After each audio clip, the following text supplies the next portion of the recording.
कहा गया है, शिवद्रोही राम भक्त नहीं और रामद्रोही शिव भक्त नहीं। राम नाम लड्डू, गोपाल नाम घी, शिव नाम मिश्री, घोर घोर पी। अब श्री रामचरितमानस कथा सुने। एक बार की बात है, प्रयागराज में कल्पवास के दौरान माघ महीने में अनेक ऋषि मुनि एकत्र हुए। वहाँ उन्होंने श्री राम कथा सुनी। कल्पवास समाप्त होने पर सभी ऋषि मुनि अपने अपने आश्रम को चले गए, किंतु प्रयागराज में भारद्वाज ऋषि के आश्रम में महान विद्वान यज्ञावालक्य मुनि ठहरे हुए थे। समय पाकर श्री भारद्वाज ऋषि यज्ञावालक्य जी से कहते हैं कि हे नाथ, मेरे मन में एक बड़ा संदेह है। वेदों का तत्व सब आपकी मुट्ठी में है। मुझे भय लग रहा है, इसलिए मैं आपसे कुछ नहीं कह रहा हूँ, लेकिन मैं यह जानना चाहता हूँ कि राम कौन है। यही सोचकर मैं अपना अज्ञान प्रकट करता हूँ। हे नाथ, सेवक पर कृपा करके अज्ञान का नाश कीजिए। संतों, पुराणों और उपनिषदों में राम नाम के असीम प्रभाव का गान किया है।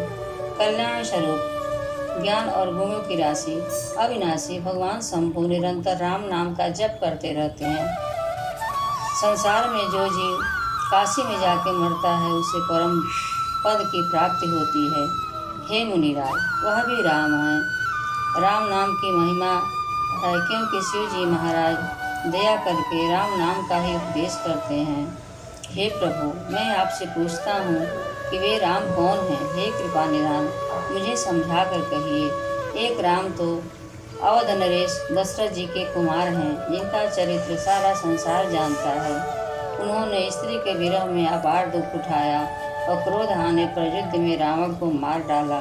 हे प्रभु, वही राम हैं या कोई दूसरे हैं जिनको शिव जी जपते हैं। आप सत्य के धाम हैं, सब कुछ जानते हैं, ज्ञान विचार कर कहिए। हे नाथ, जिस प्रकार से मेरा यह भारी भ्रम मिट जाए, आप वही कथा विस्तार पूर्वक कहिए। इस पर यज्ञावालक्य जी मुस्कुरा कर बोले, श्री रघुनाथ जी की प्रभुता को तुम जानते हो।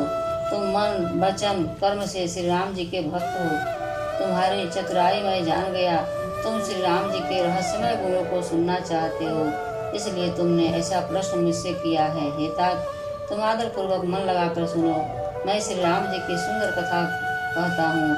बड़ा भारी अज्ञान विशाल महिषासुर है और श्री राम जी की कथा भयंकर काली जी है। श्री राम जी की कथा चंद्रमा की किरणों के समान है, जिसे संत रूपी चकोर सदा पान करते हैं। ऐसा ही संदेह पार्वती जी ने किया था। तब महादेव जी ने विस्तार से उसका उत्तर दिया। अब मैं अपनी बुद्धि के अनुसार वही उमा और शिव जी का संवाद कहता हूँ। वह जिस समय जिस हेतु हुआ, उसे हे मुनि तुम सुनो, तुम्हारा विषाद मिट जाएगा। एक बार त्रेता युग में शिव जी अगस्त ऋषि के पास गए। उनके साथ जगत जननी भवानी सती भी थी। ऋषि ने संपूर्ण जगत के ईश्वर जानकर उनका पूजन किया। मुनिवर अगस्त जी ने राम कथा विस्तार से कही, इसको महेश्वर ने परम सुख मानकर सुना। फिर ऋषि ने शिव जी से सुंदर हरि भक्ति पूछी और शिव जी ने उनको अधिकारी पाकर भक्ति का निरूपण किया। श्री रघुनाथ जी के गुणों की कथाएं कहते कहते कुछ दिनों तक शिव जी वहीं पर रहे। फिर मुनि से विदा मांगकर शिव जी दक्ष कुमारी सती के साथ कैलाश पर चले। उन्हीं दिनों पृथ्वी का भार उतारने के लिए श्री हरि ने रघुवंश में अवतार लिया था। वे अविनाशी भगवान उस समय पिता के वचन से राज्य का त्याग करके तपस्वी या साधु वेश में दंडक वन में विचरण कर रहे थे। शिव जी हृदय में विचारते जा रहे थे कि भगवान के दर्शन मुझसे किस प्रकार हों। प्रभु ने गुप्त रूप से अवतार लिया है, मेरे जानने से सब लोग जान जाएंगे। श्री शंकर जी के हृदय में इस बात को लेकर बड़ी खलबली उत्पन्न हो गई, परंतु सती जी इस भेद को नहीं जानती थी। तुलसीदास जी कहते हैं कि शिव जी के मन में डर था, परंतु दर्शन के लोभ से उनके नेत्र ललचा रहे थे। रावण ने अपनी मृत्यु मनुष्य के हाथ मांगी थी। ब्रह्मा जी के वचनों को प्रभु सत्य करना चाहते थे। मैं जो पास नहीं जाता हूँ तो बड़ा पछतावा रह जाएगा। इस प्रकार शिव जी विचार करते थे, परंतु कोई भी युक्ति ठीक नहीं बैठती थी। इस प्रकार महादेव जी चिंता के बस हो गए। उसी समय नीच रावण ने जाकर मारीच के को साथ लिया और वह तुरंत कपट मृग बन गया। मूर्ख छल करके सीता जी को हर लिया। उसने श्री रामचंद्र जी के वास्तविक प्रभाव का कुछ भी पता न था। मृग को मारकर भाई लक्ष्मण सहित श्री हरि आश्रम में आए और उसे खाली देखकर उनके नेत्रों में आंसू भर आए।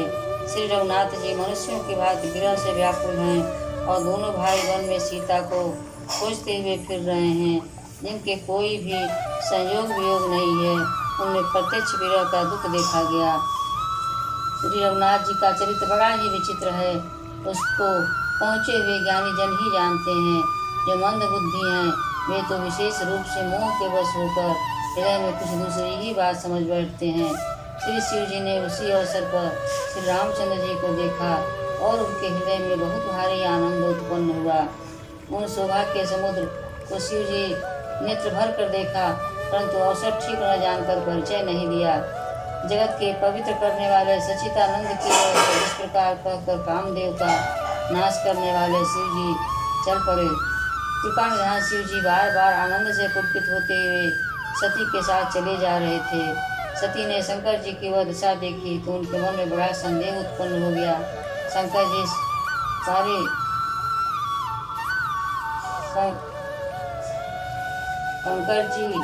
सारा जगत वंदना करता है और वे जगत के ईश्वर हैं। देवता मनुष्य मुनि सब उनके प्रति सिर नवाते हैं।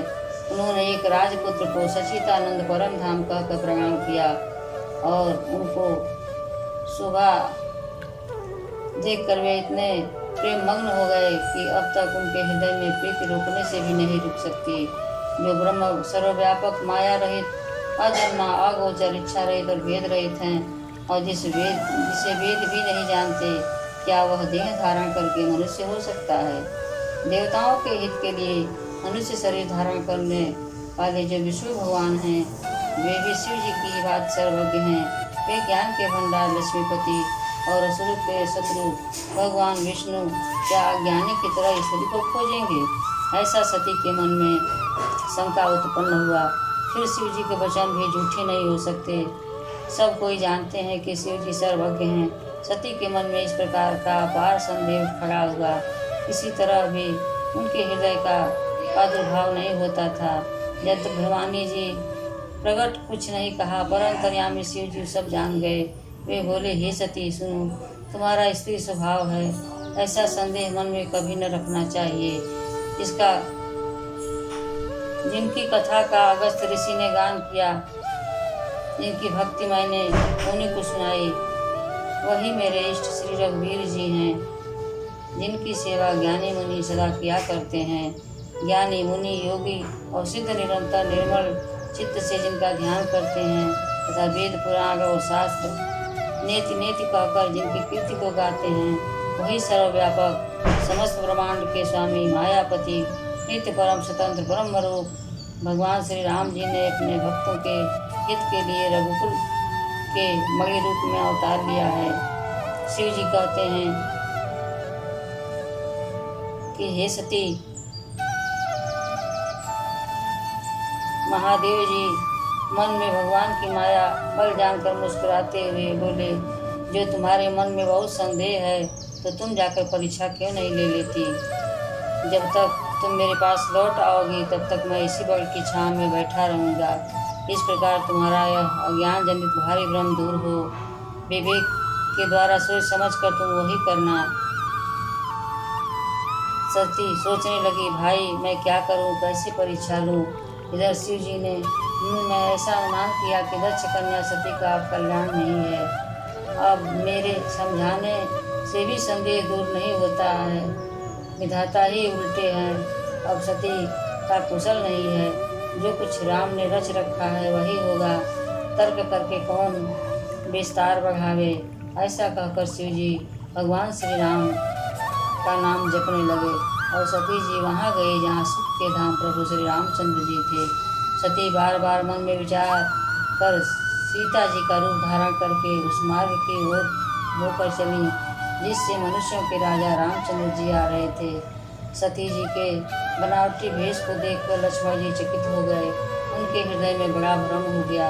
वे बहुत गंभीर हो गए, कुछ कह नहीं सके। धीर बुद्धि लक्ष्मण प्रभु श्री रघुनाथ जी से बोले, सब कुछ देखने वाले और सबके हृदय के जानने वाले देवताओं के स्वामी श्री रामचंद्र जी सती के कपट को जान गए। जिनके स्मरण मात्र से अज्ञान का नाश हो जाता है, वही सर्वज्ञ भगवान श्री रामचंद्र जी हैं। स्त्री स्वभाव का असर तो देखिए, वहाँ भी सती जी छिपाव करना चाहती हैं। अपनी माया के बल को हृदय में बखान कर श्री रामचंद्र जी हंसकर कोमल वाणी में बोले। पहले प्रभु ने हाथ जोड़कर सती को प्रणाम किया और पिता सहित अपना नाम बताया। फिर कहा कि हे वृषकेतु, शिव जी कहाँ हैं? आप यहाँ वन में अकेली किस लिए घूम रही हैं? श्री रामचंद्र जी के कोमल और रहस्य भरे वचन सुनकर सती को बड़ा संकोच हुआ। वे डरती हुई शिव जी के पास चली। उनके हृदय में बड़ी चिंता हो रही थी कि मैंने शंकर जी का कहना न माना और अपने अज्ञान का श्री रामचंद्र जी पर आरोप किया। अब जाकर मैं शिव जी को क्या उत्तर दूंगी? श्री रामचंद्र जी ने जान लिया कि सती जी को दुख हुआ। तब उन्होंने अपना कुछ प्रभाव प्रकट करके उन्हें दिखाया। सती जी ने मार्ग में जाते हुए यह कौतुक देखा कि श्री रामचंद्र जी सीता जी और लक्ष्मण सहित आगे चले जा रहे हैं। सीता जी को इसलिए दिखाया कि सती जी श्री राम के सच्चिदानंदमय स्वरूप को देखें। वियोग और दुख की कल्पना जो उन्हें हुई थी वह दूर हो जाए तथा वे निश्चिंत हों।